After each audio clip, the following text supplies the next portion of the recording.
Okay. This is going to be part 4. Gathering the winter ingredient. I anxiously waited for the dedication ritual to end, knowing that I needed to tell Ferdinand what had happened. Up until this point, all of the letters and such addressed to the former High Bishop had been from commoners looking for favors, never nobles. This was probably because every noble in the Duchy of Ehrenfest had been immediately informed upon his execution, Bindewald's arrest, and Veronica's imprisonment.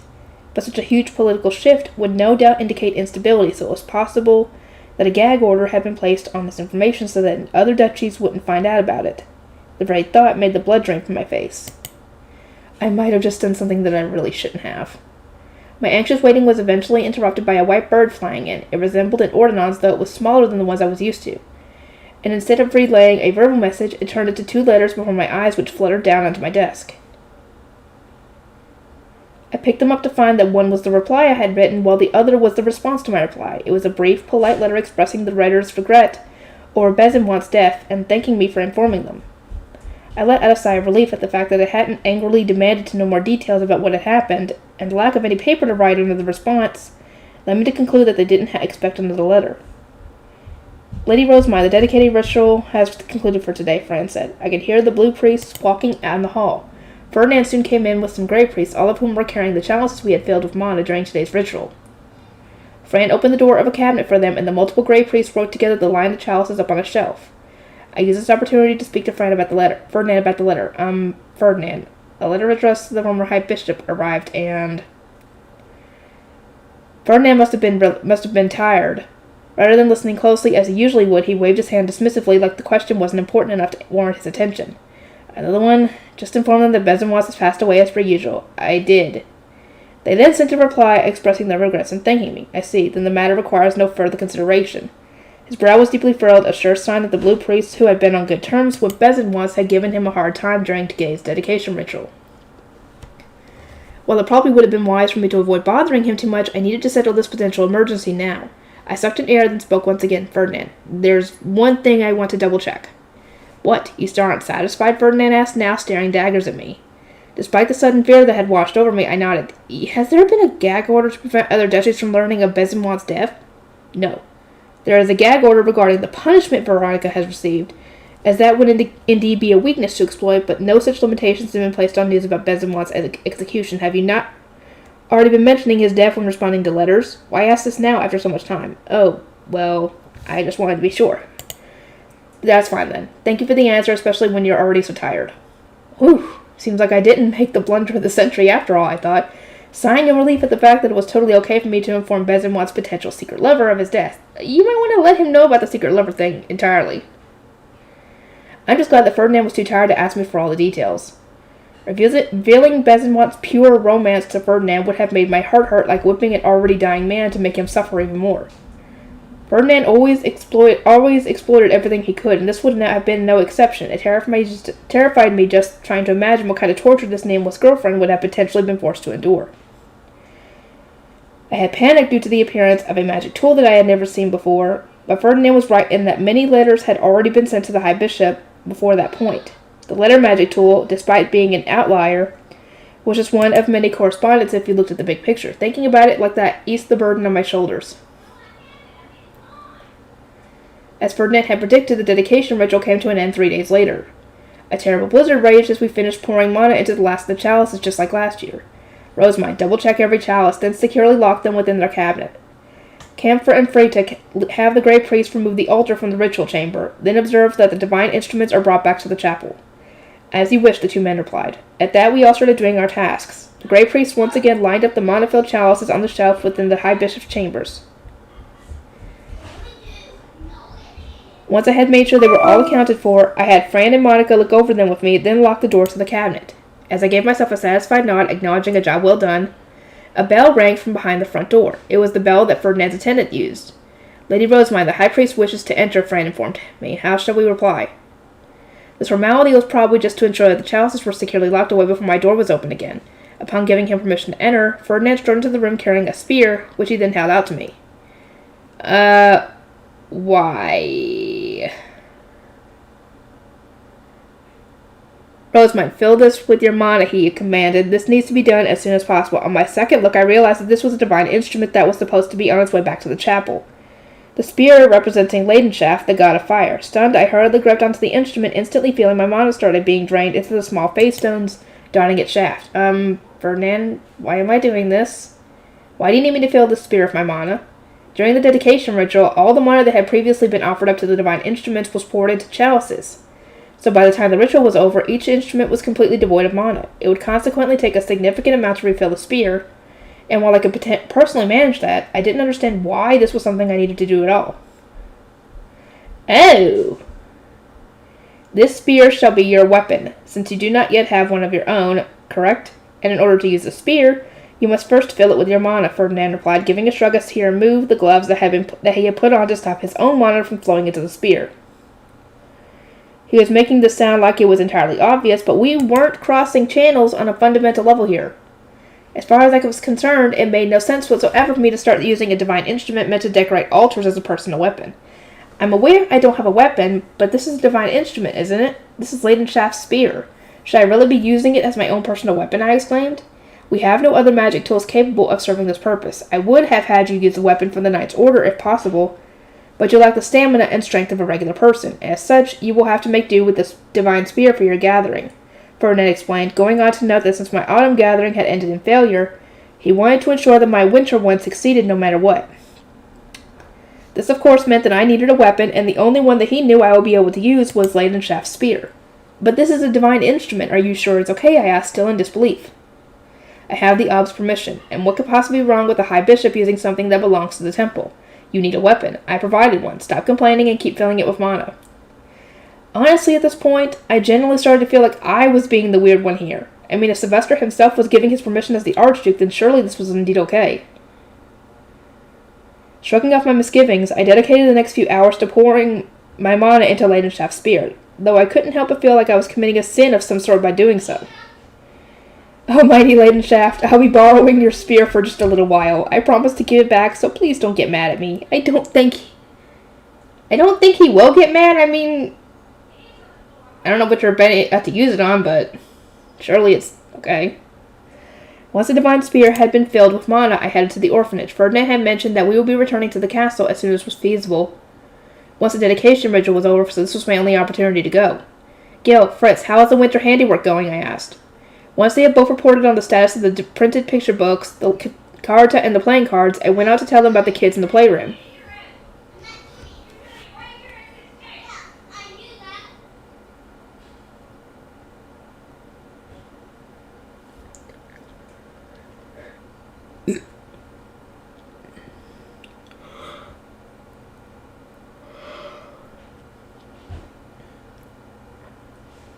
This naturally led to Wilma telling me how the orphans had been doing. The cards and playing cards are starting to become popular with the noble children, and the picture books were positively received as well.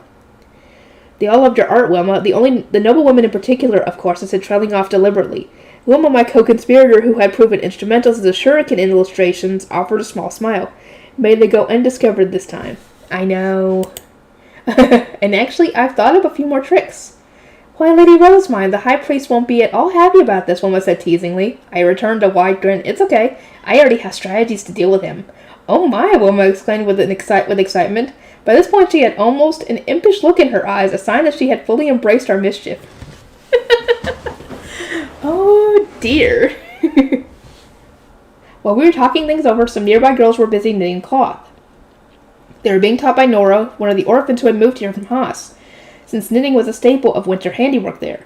Martha was also a skilled knitter, despite her young age, and she was teaching Delia beside her. Wilma followed my eyes and then smiled warmly. They are all working hard so that the winter will be a warm one. Nora is much more relaxed, having progressed from needing to be taught everything to being comfortable teaching others. From what I had heard, out of the four orphans from Haas, Martha was the one who had adjusted to temple life first, most likely due to her young age. Thor and Rick, on the other hand, had gotten better used to things once they started going out to gather and make paper in the workshop. As it turned out, it was Nora, the eldest, who had struggled the most with adapting to the drastic change in environment. The older someone was, the harder it was to break habits. And on top of everything else, being put in a position where she was being taught by kids far younger than herself day after day had completely destroyed her confidence at first. She couldn't even spend much time with her brother due to the temple's communal lifestyle, and one would mention that she had found the girl sitting alone with a sad look on her face more than a few times. She feels a sense of purpose now that she can teach others to knit, and with that she has finally secured her own place in the orphanage.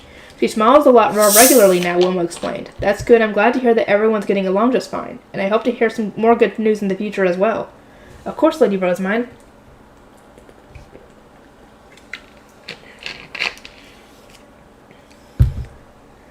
Leidenschaft's spear had been filled with mana as instructed, and my visit to the orphanage was complete.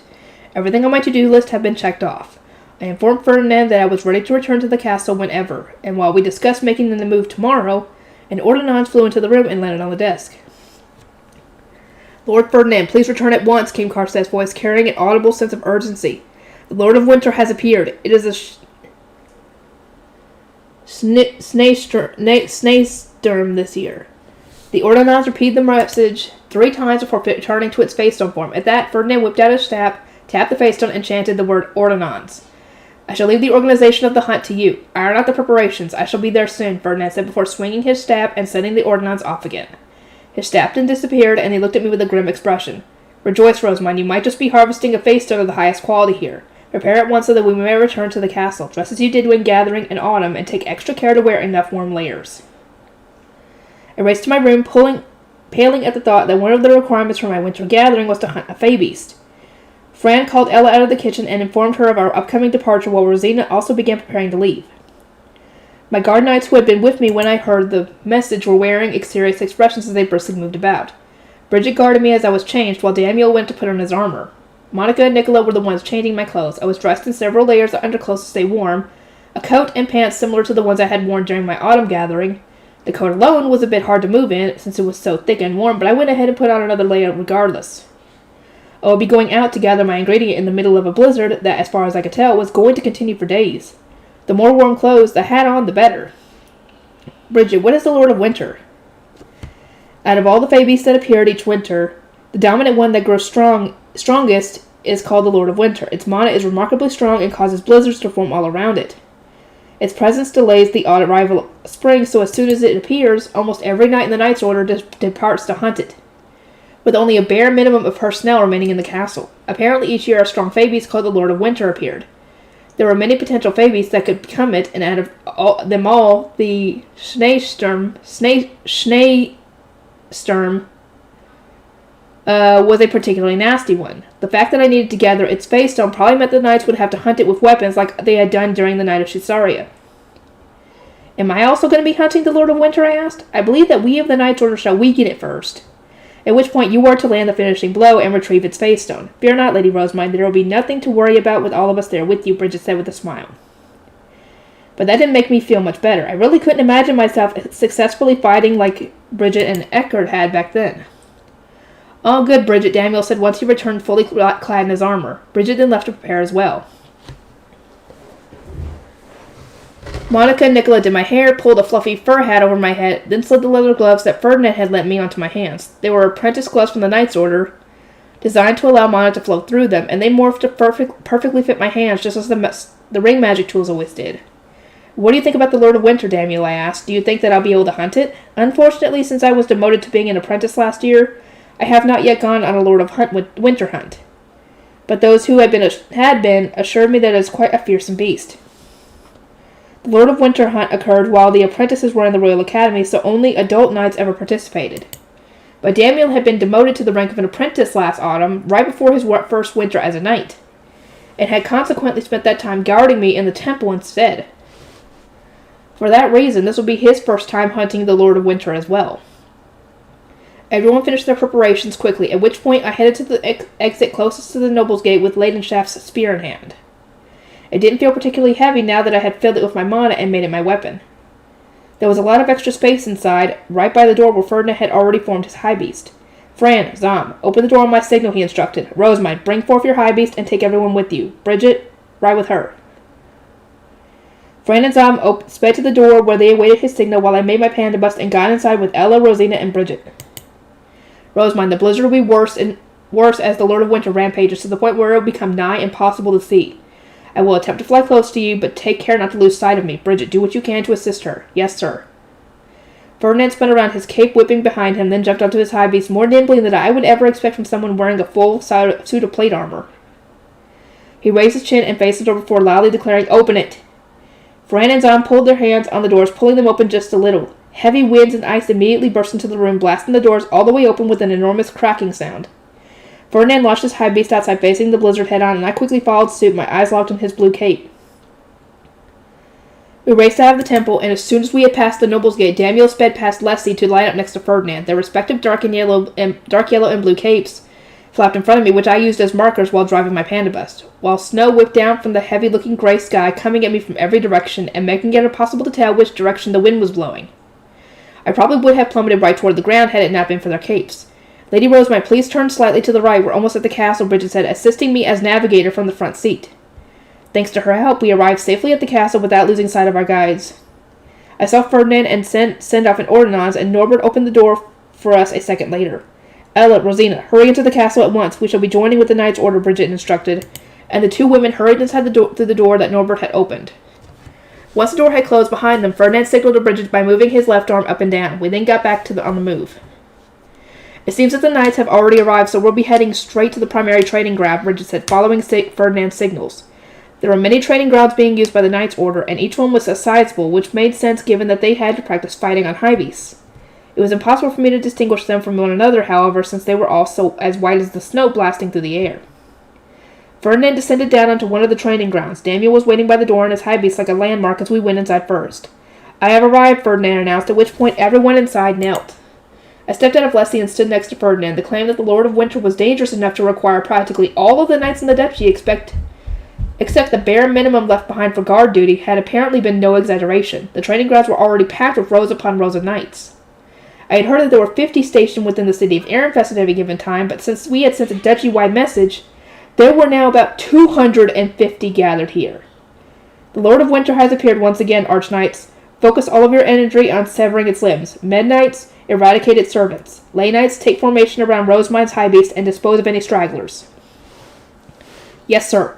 Bridget, ride with Rosemine. Once she is in position, join with the Med-Knights. Daniel, operate with the Lay-Knights. Yes, sir, Daniel replied, immediately racing to join the light-up knights.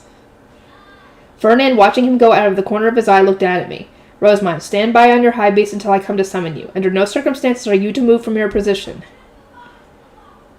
Understood. Ferdinand. May I pray for their success in battle, I asked. This wasn't a whole lot that I could do to help, plus it would be easier for me to pray here while it was calm than on a chaotic battlefield.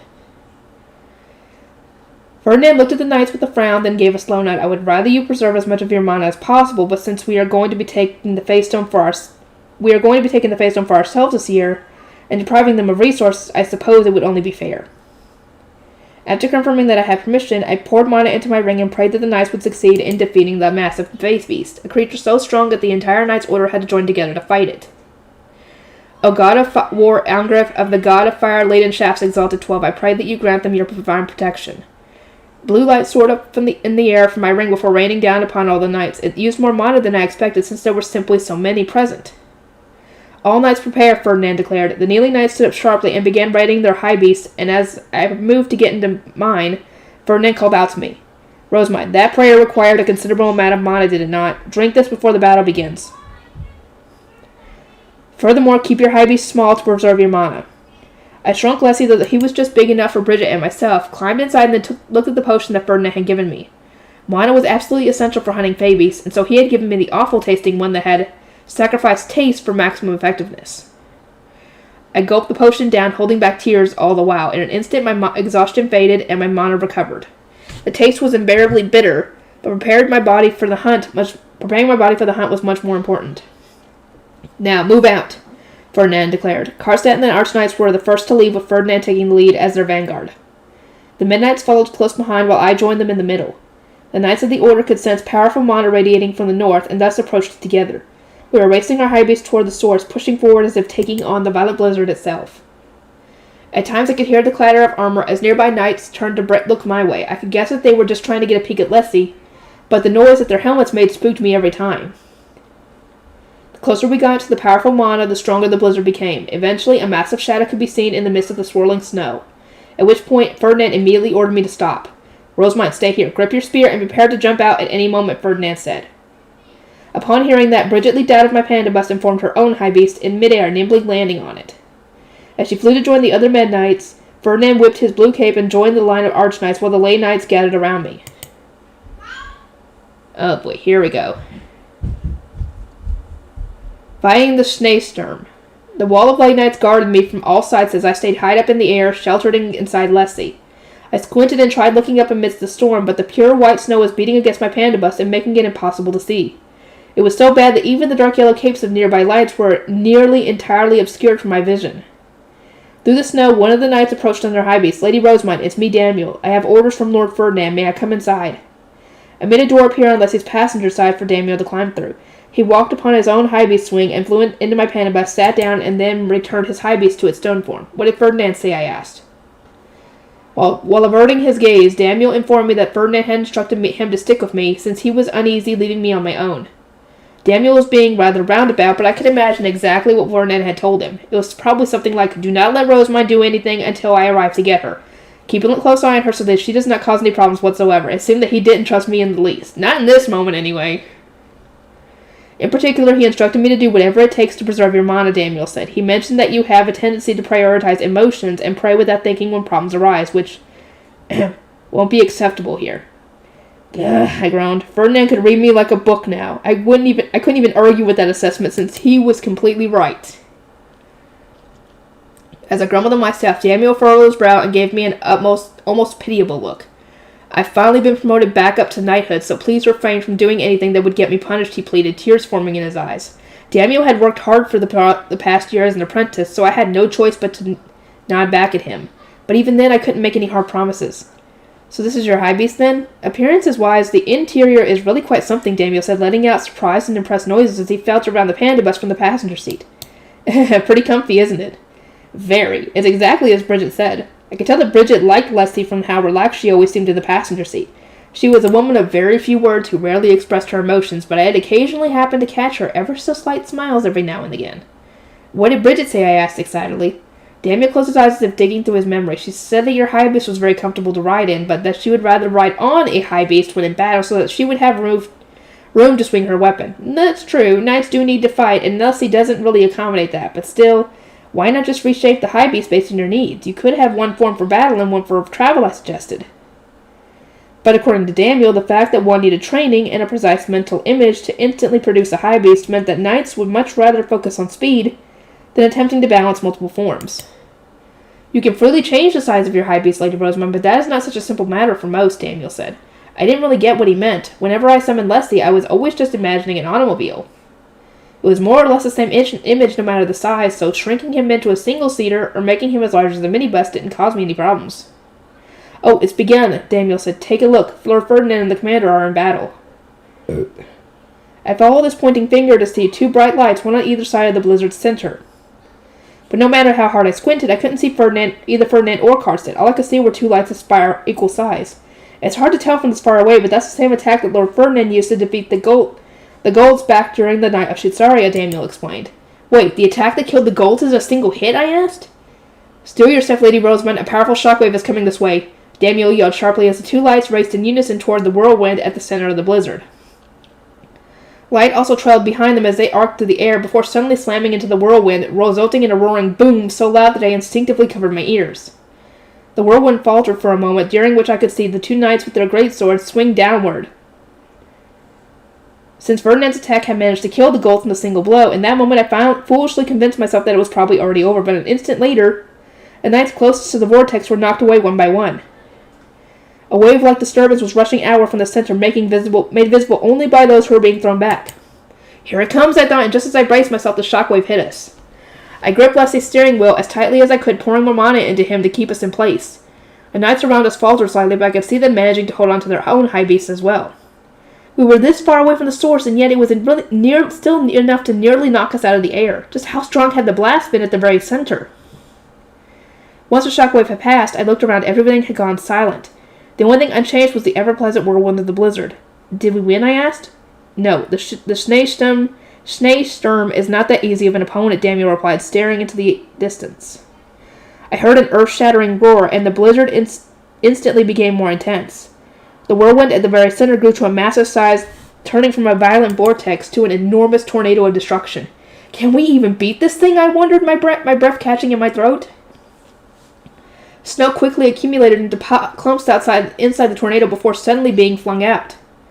They appeared to be no larger than regular snowballs from this distance, but in reality they were just a little bigger than the knights and their high beasts. I squinted to try and get a better view, and on closer examination realized that the white clumps had taken animal form, which immediately started attacking the knights. Some looked like tigers, others like wolves, and still others like rabbits. They were of various sizes, but they all attacked the knights, who responded in turn. What are those things? I asked. The Lord of Winter's servants, formed from his mana, Daniel replied tersely as he continued to eye them carefully. I cannot talk right. Since the white animals were all being created from the Schneesturm's mana, the tornado was beginning to weaken as more and more were made, slowly revealing the massive Faebeast at its center. So that's the Schneesturm, I murmured. Once the tornado had thinned enough for me to see through it, a Faebeast even larger than the gigantic gults I had seen on the night of Caesarea came into view. The Schneesturm looked entirely like a white tiger made of snow. There were black stripes running down its white fur on its massive body, and sharp fangs jutted out of its mouth like spears. Its eyes were like huge rolling orbs that gleamed with the sharp red light, which might have just been a trait shared by all Faebeasts. From this distance, it looked like a mountain, with Ferdinand and Karstedt on their high beasts being the equivalent of mosquitoes flying around a cat. The size difference truly couldn't be overstated. The Schneesturm turned its head, trying to get all of the knights flying around it into its vision. Its movements were much quicker than one could expect of something its size, and when the knights closed in to attack, it swung its paw with impressive speed. With each swipe, a blizzard erupted. And when it roared, more servants were born from the swirling snow. Can we actually win this? I asked. As far as I could see, Ferdinand and Karstedt's combination attack hadn't even made a scratch on the Schneesturm. And if that really was the case, then what hope did we have of winning? It seemed to me that nothing we could do would be enough. I looked at Daniel with unease and saw that he was looking at the Schneesturm with a severe expression as well. I believe it will be a lengthy battle of attrition, he said intensely. And his assessment proved to be right. The Schneesturm's roars caused even more blizzards to form, creating all sorts of white Faebeasts from the snow. They must not have been very strong, judging by how easily the knights were taking them down. But when destroyed, the Faebeasts returned to the Schneesturm in the form of snow. There are more coming, Daniel observed. Fewer Faebeast servants meant a stronger blizzard surrounding the Schneesturm. Before the blizzard could completely obscure it, the beast would let out another earth-shattering roar that echoed all around it. This roar made more servants appear from the blizzard, immediately lunging at the Mad Knights before being promptly defeated. But it was a never-ending battle, and while we were headed first appeared to have the advantage as the fight went on, our lead seemed less and less certain. Eventually, it started to look as though the knights were barely winning at all. So they're struggling this much, even with your blessing, Daniel murmured. I had given the knights the divine protection of Angrif, the god of war, on the night of Caesarea as well, which had completely turned the tide of the battle, and yet here they were struggling even with it. This is bad, Daniel exclaimed, gritting his teeth and clenching his gauntleted fists. He looked almost desperate to run into battle to help them. There were now too many Faebeast servants for the Mad Knights to handle, forcing the Lay Knights to desperately finish off the ones that were slipping through and heading toward us.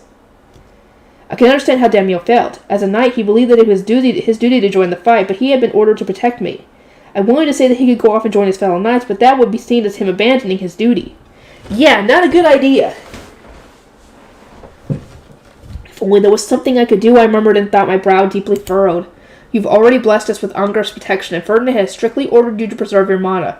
Don't forget that, Daniel said, warning me not to use any more mana that was necessary as he watched his comrades struggle.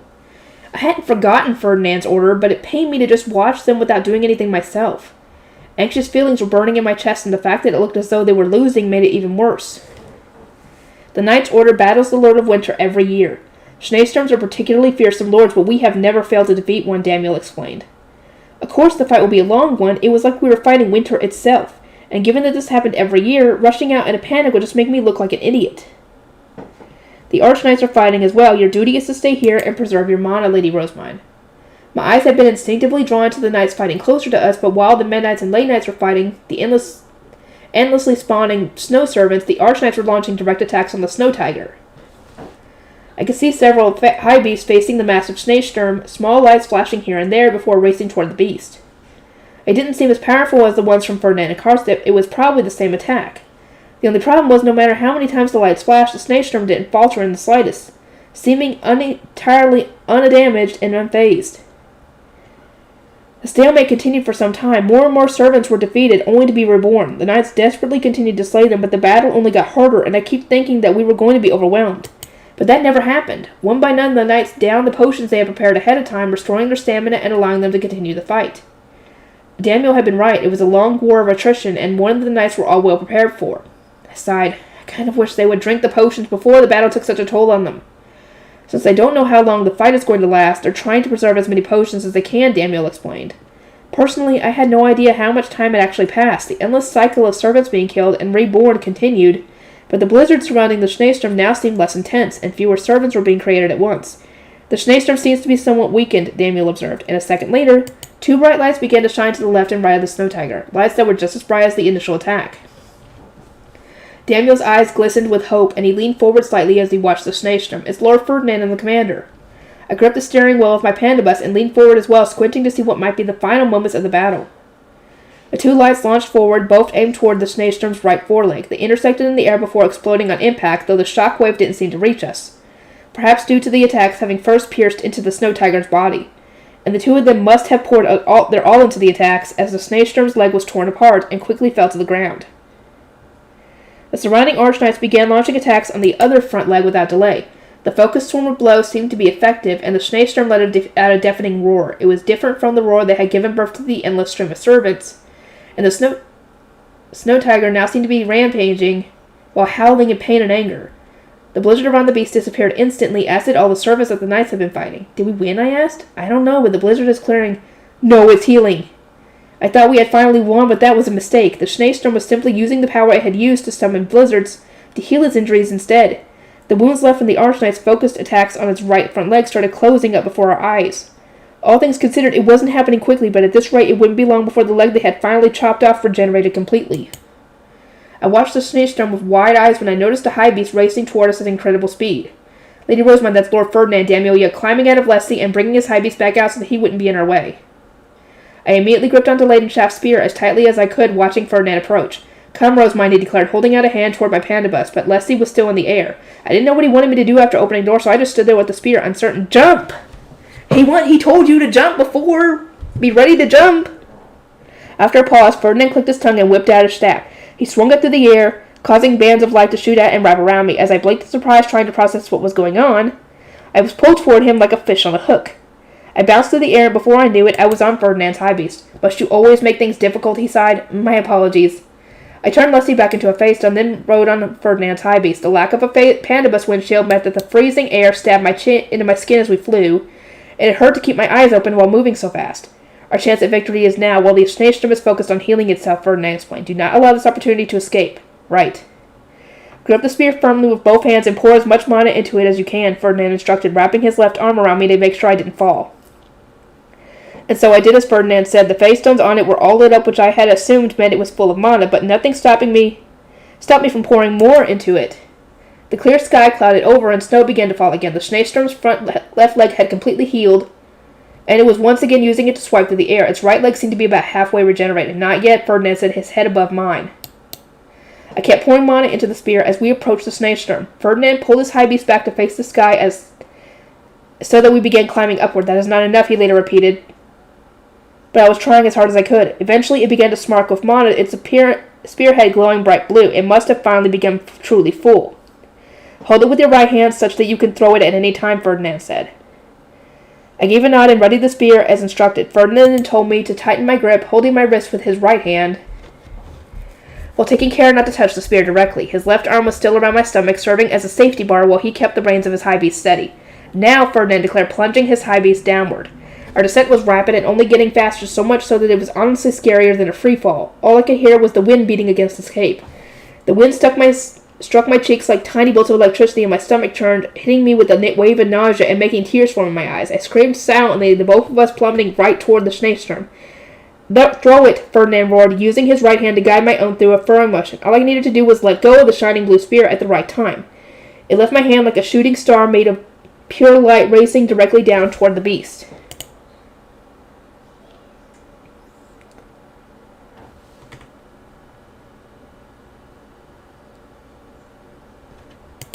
Here's hoping this works. I watched it fall, but Ferdinand wasted no time before pulling his high beast back. I was immediately hit with the impact of our sudden change in direction, forcing a grunt out of my body. An instant later, the earth exploded, and an enormous shockwave hit us from below, but thanks to Ferdinand having turned his high beast around, we rode the shockwave high into the air, before eventually coming to a stop. I was clinging to Ferdinand's left arm as tightly as I could, while he, on the other hand, just casually leaned to the side and looked down. Mission complete. It is now time to retrieve the face stone. Ferdinand said dryly, like he was giving a simple instruction before lowering his high beast to where the Schneesturm had been. Get a hold of yourself, Rosamund. You must be the one to collect the face stone. If you intend to pass out or collapse, do not do so later on, not now. Don't be so unreasonable, I wanted to say, but instead I let out a loud huff. Schneesturm's body had already vanished, and at the bottom of an immense crater in the ground was laid Shaft's spear and a face stone. The spear was drained of mana, but completely without a scratch, its tip piercing the Snow Tiger's face stone. As instructed, I retrieved the face stone, which was white and mostly filled with my faint yellow mana. It seems to need a bit more. Finish dyeing it with your mana, Rosamund, Ferdinand said. If you do not have enough left, you can put it in your pouch for the time being and spend tomorrow filling it. But I'd rather not risk it being dyed by any other source of mana. I can empathize with that. A high-quality ingredient was right in front of me, and I wanted it to be as good as it could be. I'll do it, I replied, starting to dye the face stone with my mana. Meanwhile, the knights spent time healing each other and preparing to go home. Karstead came over, a wide grin spread across his face, and plopped a hand on my head. This year's hunt ended earlier than expected, is all thanks to you, Rosamund. To me, it had seemed as though the battle was a hard one, but it had apparently been way worse in the past years. The God of War's blessing and the fact that I had successfully landed the final blow had greatly reduced the time spent fighting and led to the hunt ending much earlier than planned, according to Karstead. I see the dyeing is complete, Ferdinand observed. I took a good look at the face stone now dyed of my mana. This was my first time successfully gathering my ingredient. I let out a sigh of relief, putting the face stone back into my gathering pouch. The blizzard cleared, and the next day was a sunny one. The kids in the castle apparently cheered at the long-awaited change in weather, and heard that they had all raced outside to play, apparently doing something that sounded similar to ice skating and sledding. I could guess that the kids in the orphanage were going to go and gather Perus as well, since the sun was out. Why am I speaking as though I wasn't there? Well, because I was stuck in bed with a fever. I want to eat some Peru cakes, I murmured, but the only ones who nodded in from agreement was Daniel. Oh, mine. You are silly. Okay, to the end of winter. Sunny days became more frequent after the Lord of Winter had been slain. There were, of course, still snowy days, and the cold continued to be harsh.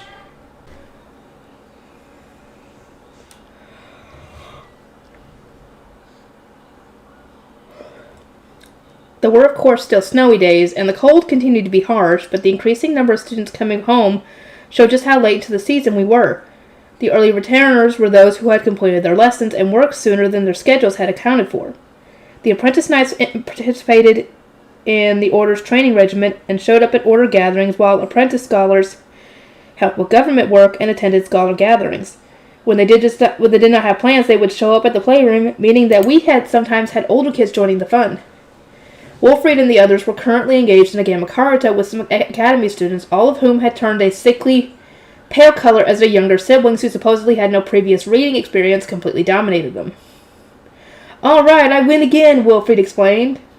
"Indeed, Lord Wilfrid, I beat my older brother too," another kid chimed in. The students looked shocked, having casually accepted the challenge to play, only to lose most of the cards. Some were even cradling their heads, devastated that they had been smashed to pieces by their younger brothers and sisters.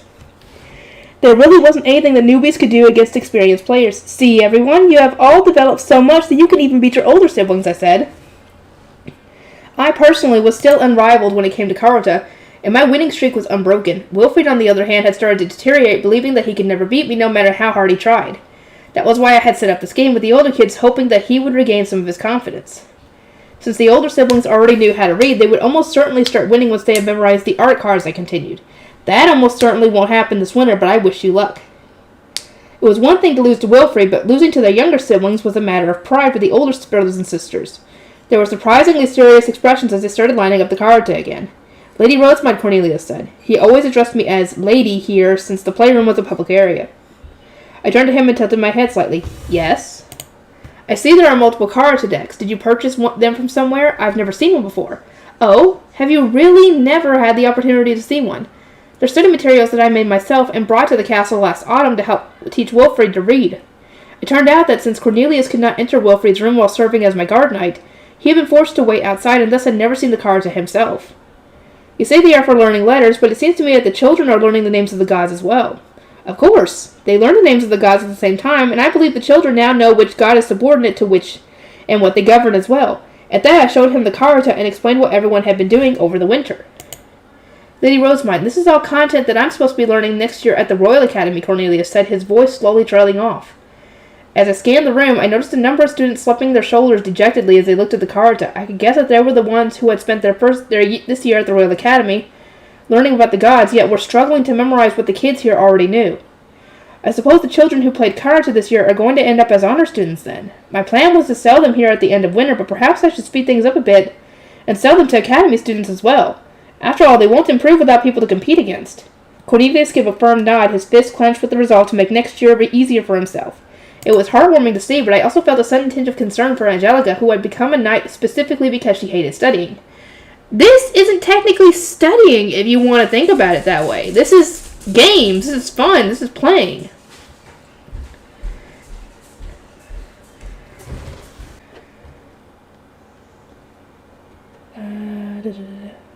Karstedt, Ferdinand, and Eckert were also in attendance, with Karstedt standing behind Sylvester and Eckert behind Ferdinand. In fact, this was my first time seeing Eckert serving as Ferdinand's guard while in the castle. Daniel was also present as my guard, since our discussion here would be deep and secretive. I hear that you were quite helpful during the Lord of Winterhunt, Sylvester said. Karstedt told me all about it. All I really did was fill the divine instrument with mana. Ferdinand and the Order did everything else. I had pretty much just waited outside Lessie while the knights protected me, then landed the final blow on the weakened Fabies to get the face stone since I needed it for my own purposes. And since even that had required Ferdinand's assistance, I could hardly puff out my chest of pride and brag about my contribution. Far from it, Karstedt said with a hearty laugh. You gave everyone Ungriff's blessing and finished off a lord, which is no small feat. The hunt this year ended with minimal casualties, and we used up far fewer resources than usual. Ferdinand gave a satisfied nod. Obtaining the highest quality winter ingredient possible was well worth losing all the other materials. Apparently, under normal circumstances, everyone would work together to weaken the Lord of Winter over a much longer period. Then, once it was on the verge of death, they would start dissecting it to gather materials. They would strip off everything of use, from fur to meat to bones, taking extra care not to touch the face stone since its body would melt away once it was removed. But this year, since they had prioritized getting a pure face stone for use in my potion, nothing else had been gathered from the beast. The Order had thus lost a valuable source of income for the year, which I would be covering myself. What was it you wanted to talk about, Rosamund? Sylvester asked. You wanted to sell your picture books and teaching materials? That's right. As I mentioned in my reports, the kids too young for the academy have spent this winter studying a similar curriculum to Wilfried, playing with the cards and reading picture books. My intention here had been to raise the basic knowledge level of every noble child in the duchy, and Sylvester leaned forward eagerly to hear how it had gone. As a result, every single child, including the lay nobles, can now read and write the entire alphabet, I continued. They know the names of the gods and their subordinates thanks to the karata, and they are also capable of doing single-digit addition and subtraction. In terms of harshfield practice, the lay nobles who had been required to study under their parents due to not having the funds to pay for good teachers have also improved considerably. The lay noble children know that this winter was their only opportunity to learn under a proper teacher, so they had thrown themselves into their harshfield practice. This had also made the men nobles and arch nobles study even harder, since they didn't want to lose to the lay nobles. The result was everyone getting a lot better. I heard from Cornelius that there is a class in the Royal Academy dedicated to teaching students the names of the gods, I said. There sure is. The names are a pain to learn, and most of them are barely ever get used, so it's real easy to just forget all the ones that don't have much to do with your life. Sylvester replied with a shrug. I could guess that this means that the class intended to involve hardcore memorization, and the similar smiles that Karstedt and Eckert were wearing hinted that they had gone through the same thing themselves. Wilfried is currently more familiar with the gods than any of the students who took that course, I revealed. Sylvester opened his eyes wide with shock. Say what? Wilfried is? Nobody could blame him for being surprised. Wilfried had barely been able to write out basic letters at the start of autumn, but now he knew even more about the gods than Royal Academy students. Who could believe that? The students who have returned from the Royal Academy are working hard to beat him and the others in Karata, desperate to keep losing to their younger siblings. This kind of competitiveness is the best way to encourage learning, so I would like to sell the Karata and picture books now rather than later. May I have your permission to sell them in the castle? I had only brought 3 sets of Karata for the kids to play with, but competition was so fierce now that everyone wanted to play with them. And naturally, when it came to fighting over who got to use them next, the older brother and sisters always won. All right, you have my permission. You'll be selling the teaching materials to the playroom, correct? Yes, but as it would not be my place to directly sell them to the nobles, I would like your permission to invite the Gilberta Company as my representative merchants. My attendants had taken up the role of salespeople during the Hartsfield concert, but that was not what attendants were supposed to do. Plus, winter was too busy of a time due to all the visitors for me to be giving them so much extra work. All in all, there was just too many kids to potentially sell things to. The Gilberta Company, huh? Sure. Discuss the time and other such arrangements with the person responsible for the playroom and send word with the details once you have it settled. All the nobles will need to know about this in advance if you want to boost your sales, right? I'll keep you updated, Sylvester, but not everyone needs to know. Sales are going to be limited to just nobles with children for now. So I think relying on the kids telling their parents should be enough, I said, earning me confused looks from Ferdinand, Karsta, and of course Sylvester. But why? Don't you want to sell them to everyone like those pictures from before, Sylvester asked? The more sales the better, to be sure, but the fact that these products are being handmade means we only have so many of them, and being swarmed by nobles seeking to earn my favor would be overwhelming to say the least. We had made enough for each kid and then some, but not enough for every single noble in Ehrenfest. Plus, there would be no point in selling them if people seeking my favor bought them all and left none for the children who actually needed them. Alright, you've proven yourself with how well you taught the kids over the winter, so if you think that'll be for the best, then go ahead. Do what you want. Thank you, Sylvester. Now that I have permission to sell my teaching materials, I would need to return to the temple so that I could bring them all to the castle. While I was there, I would also need to contact the Gilberta Company. I looked up at Sylvester while writing the last few notes into my diptych. That's all I want to talk about, so we can move on now. What is it that you wanted to discuss? Right. Your recipes have been getting pretty popular over here, so... surprising the nobles with the new food went well, then? Wilfried and I could only accept visits from a select few nobles under strict conditions, which meant that we never attended lunch meetings with others. I had consequently had no idea how my recipes were being received, but those trying them had apparently all been exceedingly impressed. More nobles than ever were seeking invitations to lunch and dinner meetings from Sylvester, both to discuss his mother's fall from grace and to enjoy the new food. I've been asked for the recipes more times than I can count, Sylvester continued, so I'd like for you to think up a convenient way to teach them to people. I could imagine that he had been using them as a powerful bargaining chip in all sorts of deals. Delicious food is the foundation of any life, after all. Maybe I should make an entire recipe book. I could charge 2 large gold for it, and it would contain the same recipes taught to both fathers and your chefs. Rosemine, that's cheaper than what we had to pay. How's that fair? Sylvester asked, raising an eyebrow at me. He had paid 3 large gold for those 30 recipes. Well, of course it's cheaper. Information is more valuable when fewer people know it.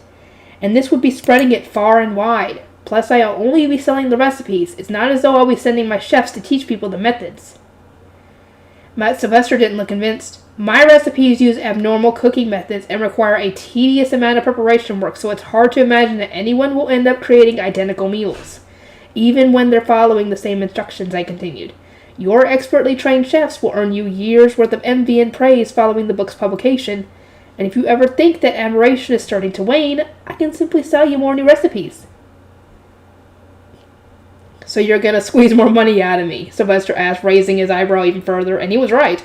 That was exactly what I was gonna do. I wasn't someone who worked for free, and I needed to raise more money, enough money to pay the Knight's Order for the Faith Stone. Either way, this isn't something that's going to happen anytime soon. I'll be making and selling the recipe books next winter at the earliest. So if you want to use them as a bargaining chip, it might be wise for you to price gouge as much as possible. What do you think about limiting production to 100 copies and raising the price dramatically higher than just 2 large golds, I asked. Doing this would give the books a nice premium feeling, and the fact that everyone else would have to suffer until next year would probably allow me to raise the price even more. As if I went to thought over just how much I should be selling the recipe books for, Sylvester glared at Ferdinand. Ferdinand, did you teach her to be like this? No, that would be Benno's fault. Ferdinand narrowed his eyes and gave a dismissive laugh. No, I imagine the Gilberta Company is responsible. Business is outside of my purview. Do not make me out to be the source of all evil. My bad, Sylvester said, looking away and waving his hand in a manner that made it clear he didn't actually feel bad at all. Then, out of nowhere, he shot me a deadly serious look. Rosemine, there's one more thing we must talk about. Haas. I've been kept up to date by Ferdinand, but I would like to hear what you personally intend to do there. I straightened my back, glanced at Ferdinand, and looked Sylvester straight in the eyes. What is most important right now is waiting to see what conclusion Haas comes to, but I intend to have the mayor's faction take responsibility for the attack on the monastery, and use them as an example to teach the others how to treat nobles. To this end, I am presently using the Gilberta Company to spread rumors and advise regarding the proper way to behave. Should I take that to mean you plan to settle the monastery attack with a single one-off punishment? Sylvester asked, keeping his gaze focused on me. Haas's farmers will, of course, suffer if we don't send priests to them during spring prayer. But a single year of reduced harvest won't leave a lasting impression. It's far too small of a punishment for the crime of attacking a member of the archducal family. I swallowed hard, feeling the same intense pressure and anxiety I felt when I was forced to come up with a punishment for Delia. Attacking the archducal family was indeed a serious crime. I needed to think up a punishment that would both convey its seriousness to everyone in the city and satisfy Sylvester, so I desperately locked my brain for ideas. In that case, might I suggest raising their tax rates for the next 10 years, I suggested. Farmers are essential for producing the taxes we collect, so while it would be easy for you to crush a city like Haas, would it not be more worthwhile to slowly wring out more money from them over the coming years? As far as I was concerned, financial penalties were a much, much better way of resolving things than mass executions. I thought that was a pretty modest punishment, but it was enough for Sylvester to suddenly flinch. I can't tell if you're soft or just cruel. Don't you realize that it would be much kinder to kill them outright than to starve them slowly? That'll give us less problems in the future, right? I shook my head hard in response. It was probably normal for a noble to lean toward mass execution to avoid leaving any loose ends, but death was a permanent solution to temporary problems. Fine. I'll settle on a decade of raised taxes and the execution of the mayor's faction. Should we send priests to Haas during spring prayer, then? I asked. The increased tax rate won't be of much benefit to us next year if their harvest is poor. No, we won't be sending any priests there this year. That's set in stone, Sylvester said, his dark green eyes gleaming in a way that made it clear there was no room for debate. I had no choice but to assent. It was beyond me to overrule the word of the Archduke, and it was hard to imagine that I would be able to lighten Haas's punishment any further than I already had. I will send you to Haas so that you may publicize the punishment. Make it clear that their lives were only saved thanks to the saint of Ehrenfest's grace. But if the citizens still do not understand the weight of their crime, well, you know what I'll have to do. Sylvester was in no doubt insinuating that the city would be burned to the ground. I could also tell that my having to make the announcement while calling myself a compassionate saint was his way of punishing me for being so soft on Haas. Ferdinand was looking down at me with a pleased sneer, clearly looking forward to it. One more thing. Turns out the land you blessed directly brought in a much better harvest than the land that only received chalices, Sylvester said, lining up several boards in front of me. These were apparently documents from the tax officials listing how big each province's harvest had been and how much tax had been collected. I looked over the boards, but despite what Sylvester had said, there didn't seem to be much of a difference between them at all. It seems to me that both the provinces and the central districts yielded an equally large harvest. Exactly. For the past few years, the lack of priests and shrine maidens has resulted in the central district yielding much less than the other provinces, but this year our harvest was just as large as theirs.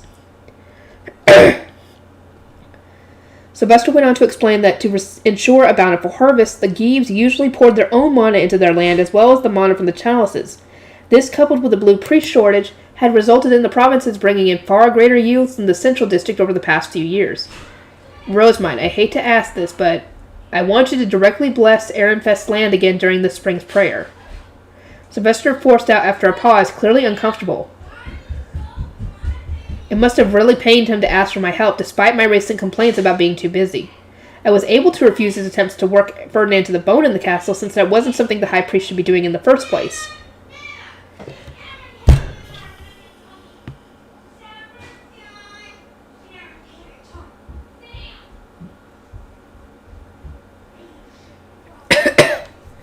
But if the Archduke had determined that a job was necessary for the good of the duchy, as the High Bishop, I couldn't simply decline. A wave of dread washed over me as I thought about how many weeks I would need to spend chugging those disgusting potions, but I had no choice but to accept.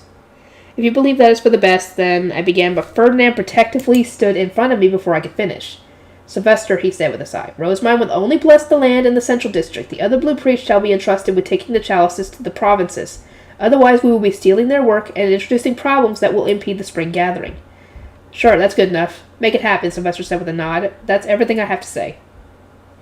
Ferdinand began tapping a finger against his temple, presumably already planning out spring prayer. Both he and Sylvester looked as though they had more that they wanted to discuss with one another, and after a pause, Sylvester spoke again. You can leave now, Rosemond. In that case, once the Gilberta Company is ready to sell our goods, I shall return with the additional chalices I have been oh so unkindly entrusted with, I said, before making my exit and heading back to the playroom in Leslie. Everyone, Ehrenfest has given me permission to sell the cards, picture books, and playing cards here. Those who would like to purchase their own, please discuss payment with your parents, I announced upon my return. The children raced over to me, positively glowing with excitement. So if we buy a character of our own, we can play them back at our summer estate, one asked. Yeah, that's right. Do your best and practice for next winter. The little boy was joyfully beaming over having beaten his older brother at something for the first time. The brother in question was also wearing a grin, saying that he would win as soon as he had gotten some more practice at home. Lady Rosemine, will you be selling copies of each picture book as well? One girl asked. Of course.